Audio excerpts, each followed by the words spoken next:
Jaya Radha Madhava Kunja Bihari.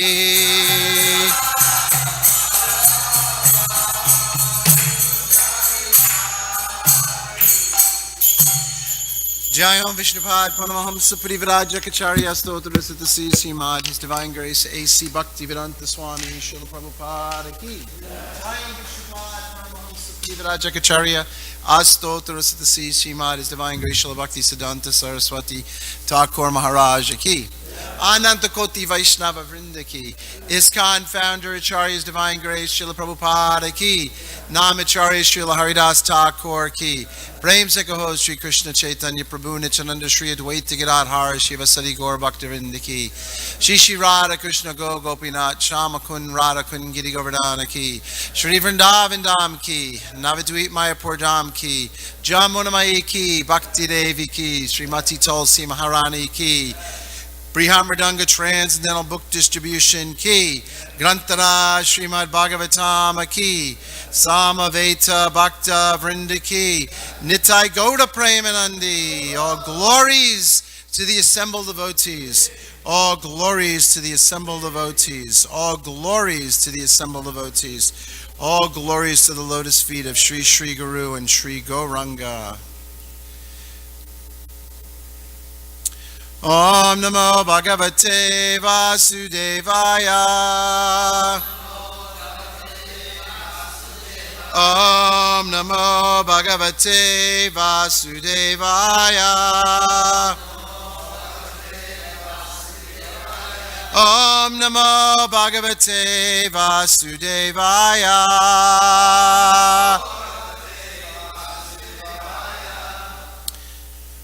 Srimad Bhagavatam, Canto 10, Chapter 13, The Stealing of the Boys and Calves by Brahma.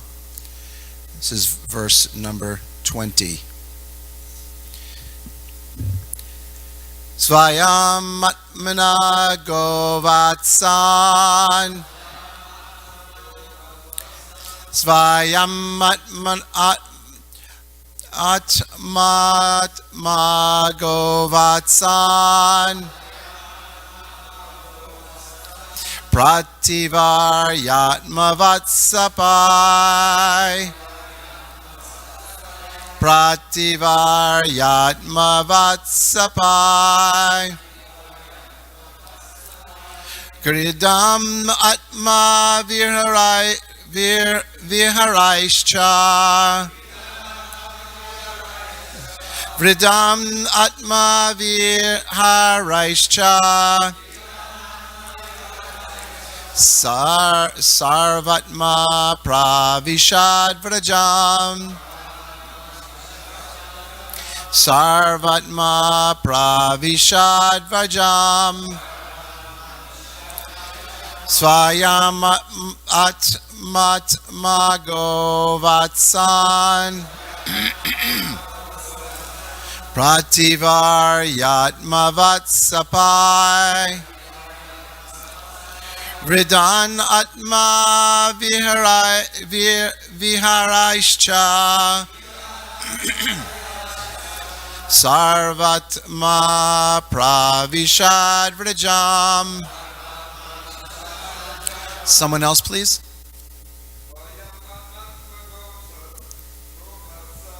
Swayam Atmana Vatsan.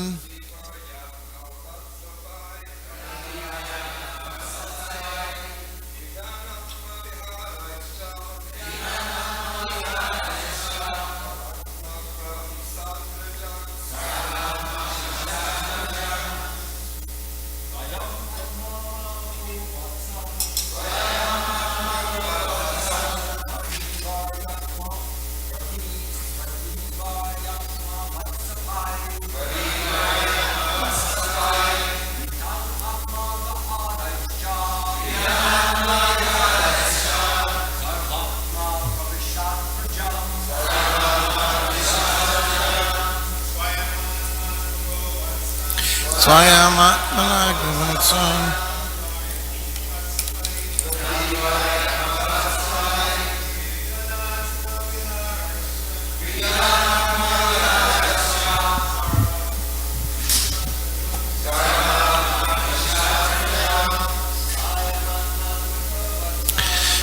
Svayama Mama Vatsan.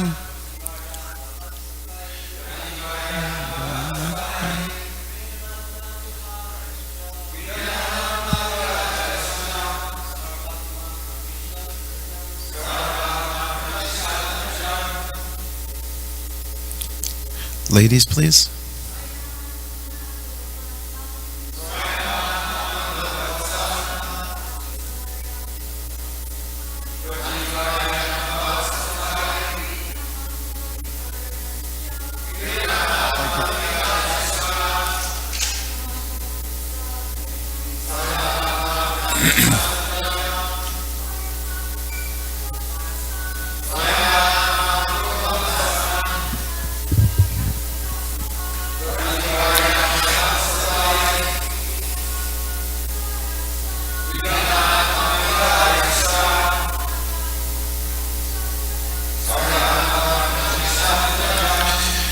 Svayam Atma. Krishna, who is personally the supreme soul, the super soul. Atmagovatsan, now expanded into calves that were also he himself. Prativaryatmavatsapai, again he himself was represented as the cowherd boys controlling and commanding the calves.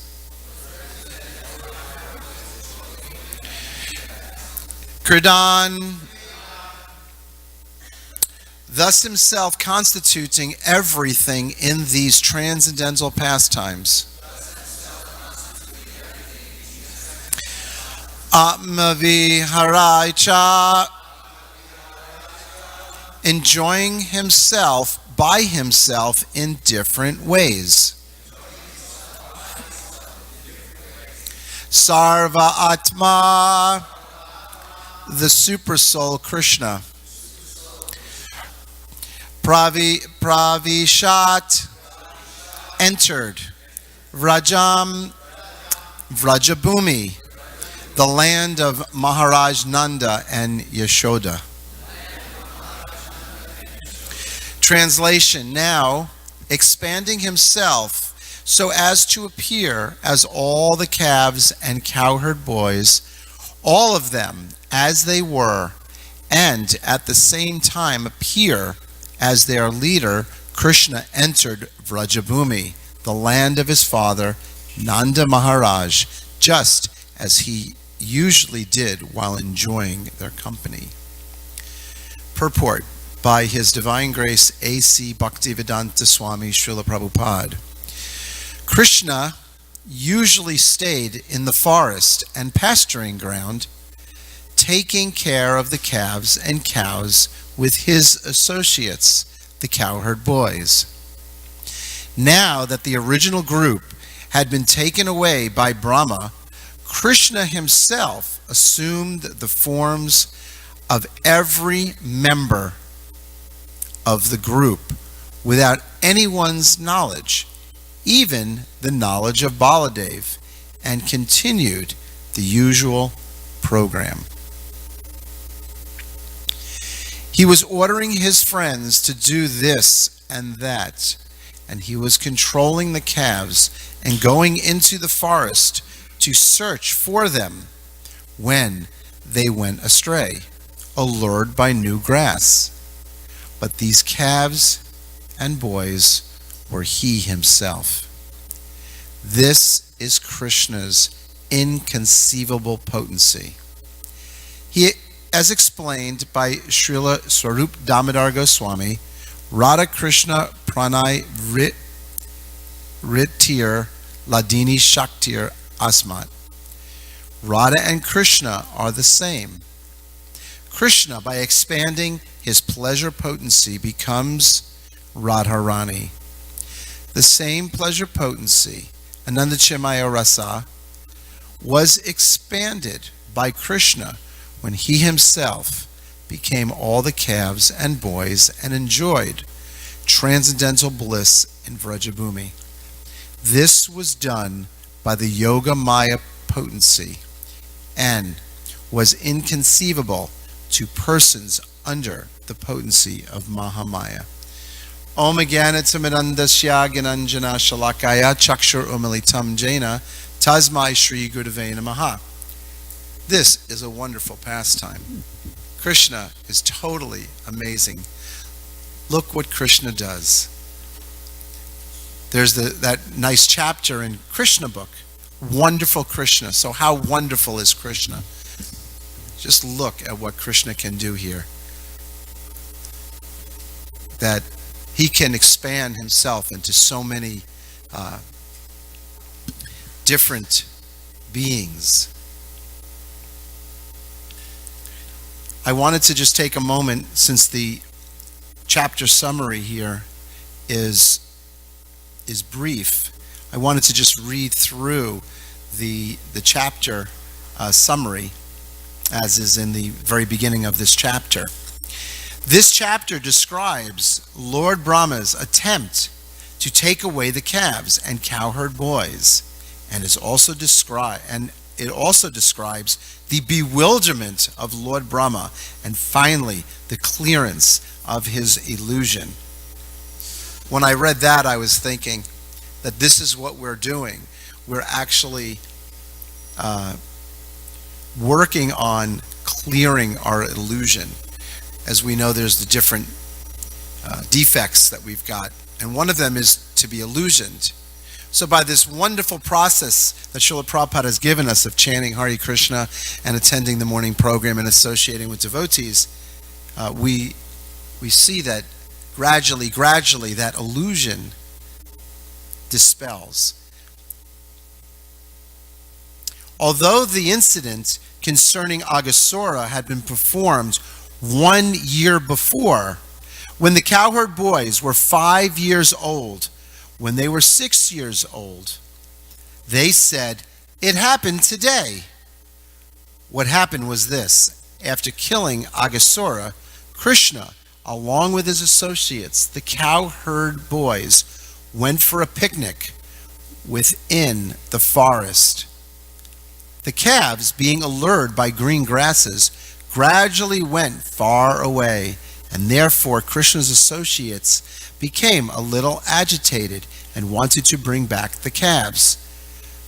Krishna, however, encouraged the boys by saying, "You take your tiffin without being agitated. I shall go find the calves." And thus the Lord departed. Then, just to examine the potency of Krishna, Lord Brahma took away all the calves and cowherd boys and kept them in a secluded place. Don't mess with Krishna. Don't mess with the Supreme Personality of Godhead. And especially, let's not mess with the external energy of Krishna, because we will never win with that. When Krishna was unable to find the calves and the boys, he could understand that this was a trick performed by Brahma. Then the Supreme Personality of Godhead, the cause of all causes, in order to please Lord Brahma, as well as his own associates and their mothers, expanded himself to become the calves and boys exactly as they were before.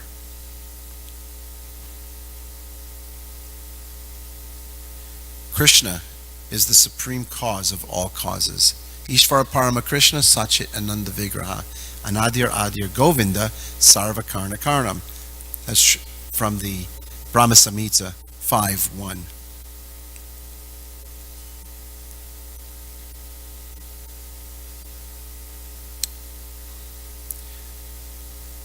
When 1 full year had passed, Brahma returned and saw that Krishna was still engaged in as usual with his friends and the calves and the cows. Then Krishna exhibited all the calves and cowherd boys as four-armed forms of Narayan. Brahma could then understand Krishna's potency, and he was astonished by the pastimes of Krishna, his worshipful Lord, Krishna, however, bestowed his causeless mercy upon Brahma and released him from illusion. Thus Brahma began to offer prayers to glorify the Supreme Personality of Godhead. These pastimes are difficult to understand for those who are under the illusion or under Krishna's external energy.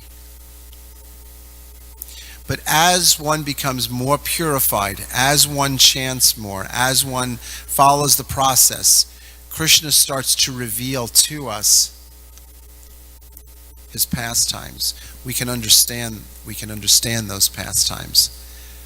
Just as I've said in previous classes, remember when I was reading to the Gurukul children and putting them to rest, they would say, "Oh, Prabhu, we've heard these stories so many times." However, by repeatedly hearing these stories over and over and over again and practicing this process of bhakti yoga, then we develop more and more realization.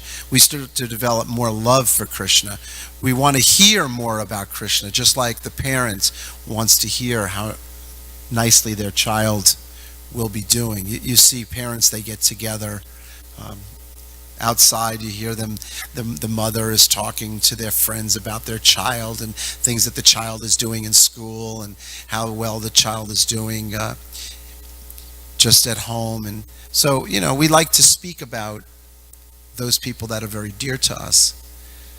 Now Krishna, as Krishna becomes more, we become more dear to Krishna, and we develop more of an attraction for Krishna, then we want to speak more about Krishna. We'll see things that remind us of Krishna. We may see anything. It could be a vase. It could be an incense holder. We see a car that's being used in Krishna service. It reminds us of Krishna. We see a devotee.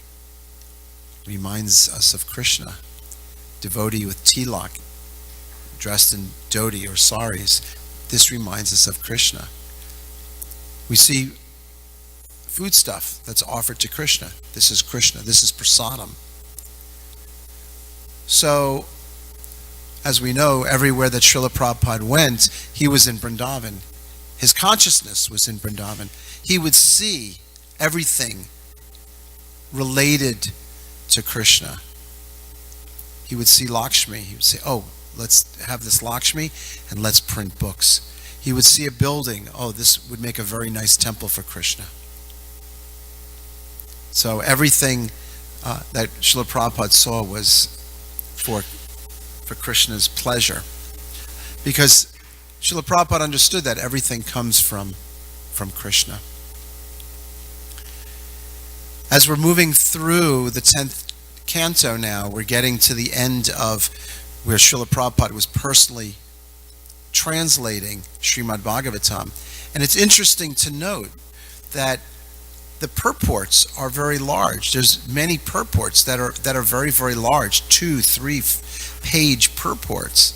So here's Srila Prabhupada towards the end of his life, when most people would just retire, when people who are not interested in Krishna, who have no idea about Krishna, who have spent their whole life thinking about sense gratification and how to enjoy the senses, how to acquire more money, more wealth, fame, adoration, distinction.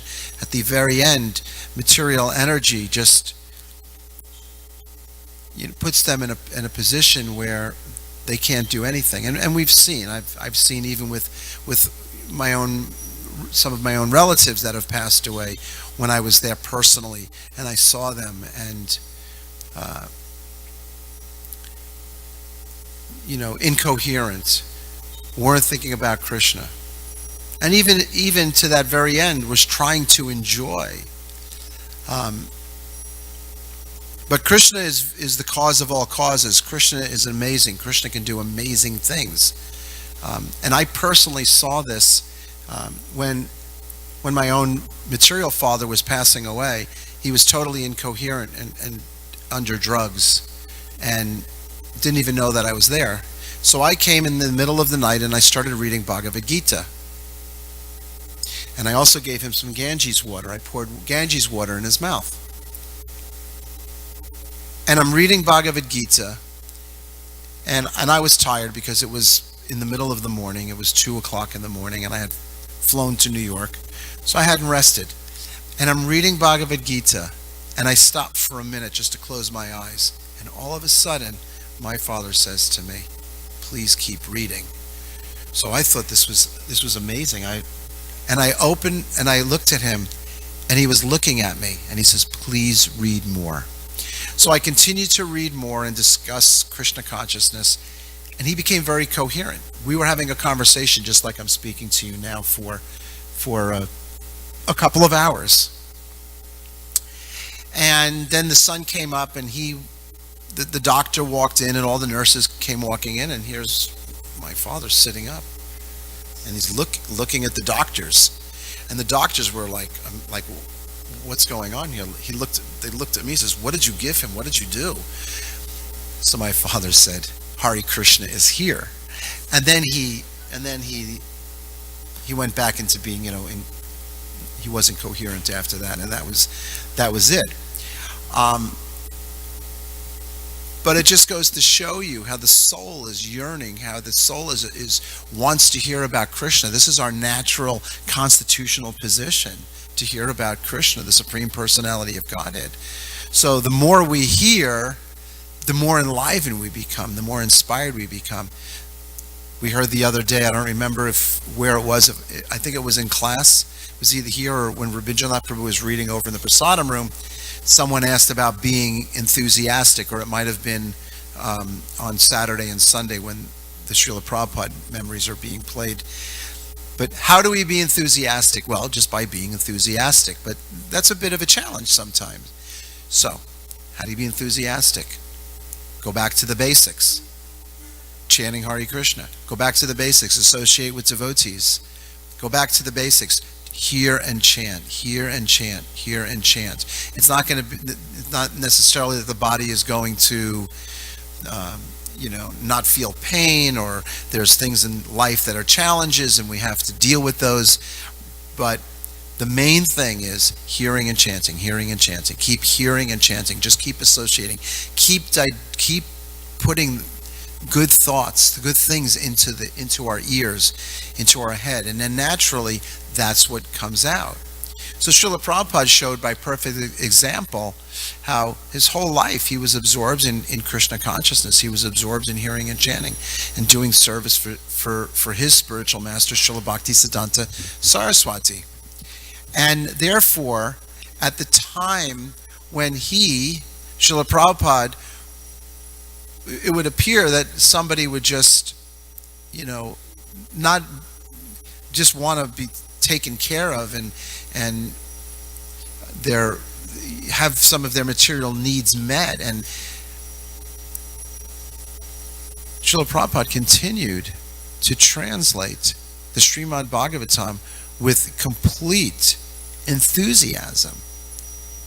And as we see, we can read these purports. I mean, this here is a testimony to what Srila Prabhupada was doing, even though he was getting near the end of his life, external life here on this planet, but he was still preaching the glories of Krishna, the Supreme Personality of Godhead. He was still giving Krishna to us.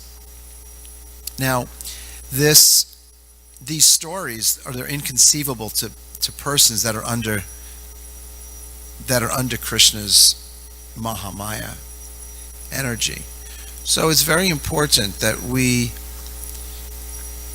in order to understand these stories, that we continue to stay fixed on the lotus feet of Srila Prabhupada and Rukmini Dwarkadish, Gaurnitai, Jagannath Baladev Subhadra. Stay absorbed in thoughts of Krishna, activities of Krishna.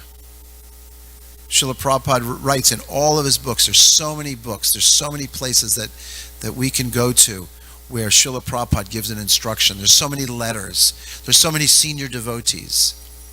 So the process of Krishna consciousness is a wonderful process. It's always increasing. It's always ever fresh. Some devotees here, as I look, I see that they've been chanting Hare Krishna for 45, 48 years, maybe some even longer than that, but they're still chanting. How is it that 3 words, Hare Krishna and Rama, they have so much in them that we can continue year after year after year after year and get a taste? How is that possible? Because these are not ordinary words. This Hare Krishna mantra, this transcendental sound vibration, is not ordinary. It's actually imported. It's from the spiritual world. We're having that opportunity in this life to connect with this spiritual sound vibration. And in this age of Kali Yuga, it's so easy. We just have to chant. We just have to chant Hare Krishna. And what to speak of, we chant Hare Krishna. Everything around us is benefited. I saw one devotee outside this morning when I walked across the street, and he was chanting. He was on the sidewalk, and he just happened to be like looking in the tree, and I was thinking how there's a soul in that tree, and this tree is getting benefit. In fact, even the trees, you can look around, you can see all the trees are like this. They're all, they have their arms extended. So, but everyone that hears the mantra benefits. Even insignificant things like wearing neck beads. Well, it's not insignificant, but I'm saying to the external eye, you don't really necessarily notice. Lots of people wear neck beads, wear lots of things on their neck. And someone was walking on the sidewalk who I know from Culver City. And he said, every time I saw you, I thought of Krishna. Now, he's seen me, I know for sure, he's seen me without a dhoti. Because whenever I saw him, I wasn't dressed in devotional clothes. So I said to him, well, how did you know I was a Hare Krishna? And why did you, and you would think of Krishna? He says, because of your neck beads. Then he saw me, because he lives down the street now, and in the morning he walks to work, so he sees all the devotees, he sees, me dressed in a dhoti, and he said, he said, I always knew you were a Hare Krishna, and you always reminded me of Krishna every time I saw your neck beads. So, it's important as much as possible, devotional clothes. People will think of Krishna. They see us chanting. They think of Krishna. This is to their betterment. So, as Srila Prabhupada again towards the end, 1977, was preaching so enthusiastically. So that's our mission too. But we can't possibly understand these pastimes through our blunt material senses. We can't understand them if we're not in the right consciousness, because then what happens is things are started to see for our own sense enjoyment. And everything here, these flowers, everything, the way the temple is decorated, this is all for Krishna's glory. It's all for the pleasure of Krishna. Of course, we benefit also, so we're benefiting from all that, because then we see how beautifully the deities are dressed. We see the nice flower arrangements. We see how nicely Srila Prabhupada looks sitting on the Vyasasan with his change of clothes every day, and the devotees they're so steady in keeping everything looking so nice and clean. So we can absorb this vision of what's in front of us, and it goes in our heads and it goes in our heart, and we're thinking about this throughout the day. And how many times do you're walking and then you think, or you're doing some work, or you're on the computer and you may see something that's purple, and then you remember, oh, the deities were wearing these beautiful purple outfits today. So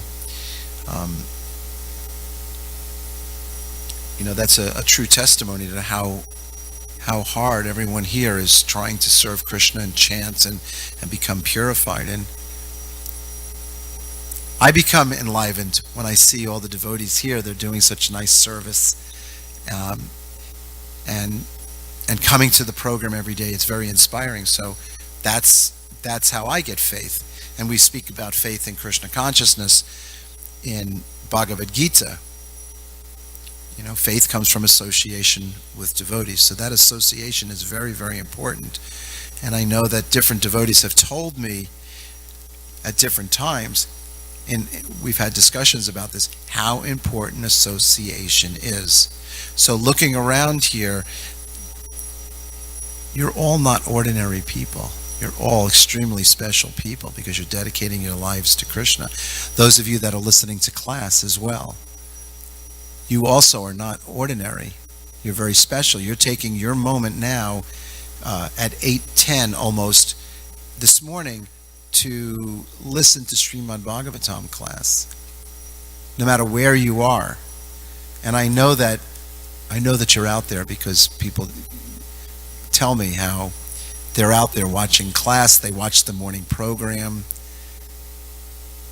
and they become inspired by seeing devotees chanting so nicely before the deities. We're having these really nice kirtans. Guru Puja today was so ecstatic. Thank you very much, Prabhu, for that nice Guru Puja. Guru Puja was just so ecstatic. And then you can hear the devotees when we're doing the Premadwani prayers. Savas Prabhu, you were real loud, and then all the devotees are like, Jai, Jai, Jai. Everyone is like so ecstatic. So, that we're setting the tone for our day. We're setting the pace for our day today. So, yeah, if you're feeling a little tired or you don't feel like, you don't quite have that enthusiasm, just kind of plug in. It's like this light right now is not on, but you plug it in the wall, you flip on the switch, you have a bright light. And Krishna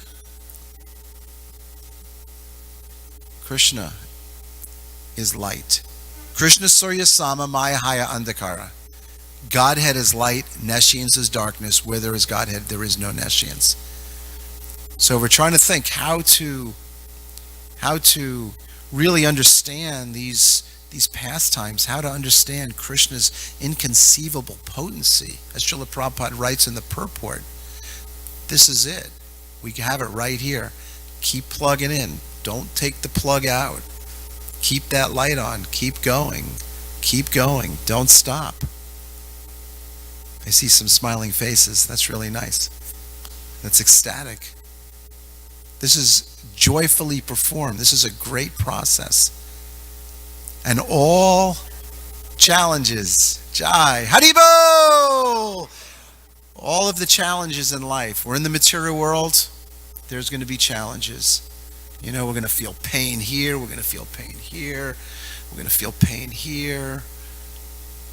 That's life in the material world. But if we just keep going, all success will be there. So it's 8:10. Thank you very much for coming to Srimad Bhagavatam class on the internet. Thank you very much for watching and listening. I wanted to see if there was any questions or comments.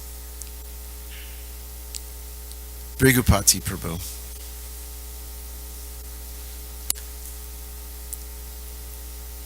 Microphone, or you can ask the question and I'll repeat it.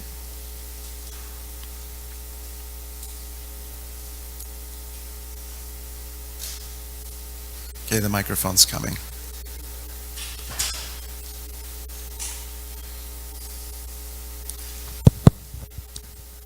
Thank you, Prabhu. Nice class.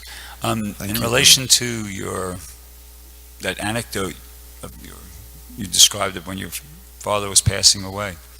I was just wondering if you got any further explanation from the doctors, because generally when somebody's dying with dementia or was it Alzheimer's or just dementia? He had cancer of lungs, the liver, the bones, and he was on morphine for quite some time. Like,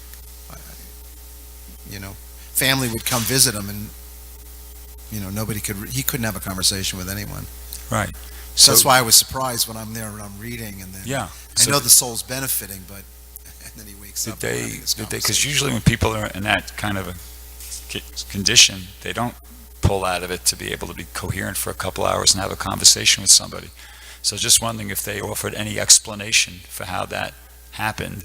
And no, okay. No, not at all. Okay. And how about, you gave sort of like a very cursory explanation. You said the soul's yearning for Krishna, but how would we understand that? Because medically speaking, that shouldn't have happened. So how is it possible that your father, maybe you could elaborate upon that, what would be the explanation that we would give in terms of our philosophy of how that would be possible for somebody to pull out of a physical condition like that and all of a sudden be coherent again for 2 hours and then just slip back into it and then that was it. Well, to me, it's like a miracle. I mean, I can't really understand why or how that happened. You know, just even from a material point of view, you know, looking at people that can dedicate their life to chanting Hare Krishna, following 4 regular principles, they just can't fathom how can you do that? You know, they don't understand. So there's a lot of things, you know, that are totally inconceivable in how these things happen. I had been praying about it to give me the opportunity to, at least before he passes away, that he can hear something about Krishna, because he was always favorable, but, you know, didn't really believe in Krishna consciousness, or just, you know, because he always looks at me as a son, and you know, he's my fanatical son, and you know, he was always a little bit challenging about what I was doing, but favorable, respectable. So when I was flying up, I was praying to Krishna to, you know, at least if nothing else, let me give him the opportunity to take some of this Ganges water that I had brought in a vial, and I can give it to him. And it turns out his mouth was wide open, and he was just laying there, and then I poured some in his mouth, and so and then I was able to sit and just read, knowing at least that the soul, and hopefully the soul can hear, but to have a conversation like this was just totally beyond me. I don't know. All right, I see Maharaj has got his hands up, and I've heard. Original, 1 second. So we've got. So can I see those hands up of people that? Okay, so I would like to give the microphone to Maharaj first, please,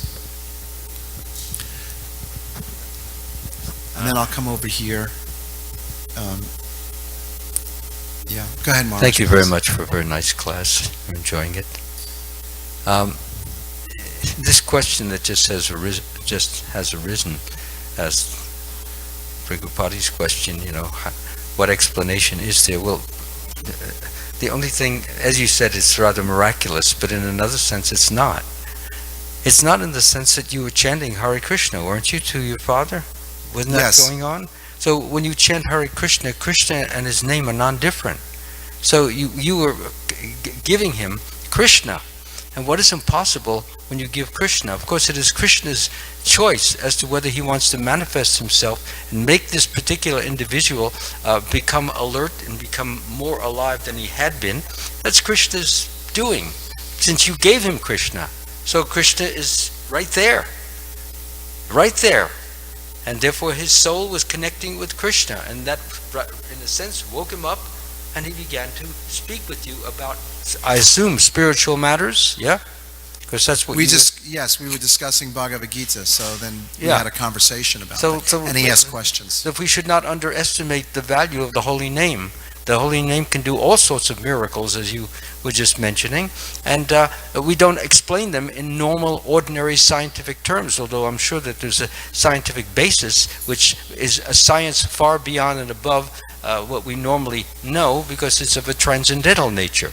So, therefore, what more do we need? The holy name is all-powerful, all-encompassing, and can do that. And it seems that it was a very special grace that was given to you and your father, that you had the opportunity to talk with him and to talk about the Lord, and to prepare him, in a sense, for divine direction or divine place. Yes. This was very, very wonderful.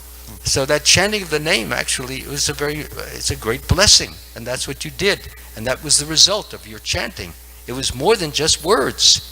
It was you gave him Krishna. and Krishna connected with the soul. And when the soul was awakened and stimulated, it caused conversation, which you just discussed. So it's miraculous, and for Krishna, that's a small time, nothing. He can do so many things. But on the other hand, we have to appreciate that it is a great, great, wonderful thing. Joy, thank you very much for that. No? Okay, very, very good. Thank you. So we have, we can do like 3 more minutes, 2 or 3 more minutes. And I know that Bhakti Original, you had a question. And then hopefully I have a moment, and Bhakti Sebastian Prabhu had a question or a comment. Do you want to say something? So I've actually read different stories about people who are dying and on a lot of medication, and they frequently will have a flash of consciousness, but it only lasts for a second. So I really do see this as a miracle. But like Swami was saying, I wouldn't put anything past Krishna, because I've experienced miracles myself, miracles of sight, miracles of sound, miracles of different varieties, and I can't even speak the miracles that I've been experiencing for the 2 weeks that I've been here. It's just overwhelming. I frequently am brought to tears of joy because of the miracles that I'm just experiencing. I know that I'm not worthy of experiencing, but it's Krishna's mercy, it's Krishna's grace, and I think that we just have to recognize the miracles that are happening daily to us all the time. That sometimes we just get used to it, and when we pay attention, I think we see them, for what they are. Jai. Well said. Thank you very much. So I hope everyone has a wonderful day in Krishna consciousness, and thank you very much for listening.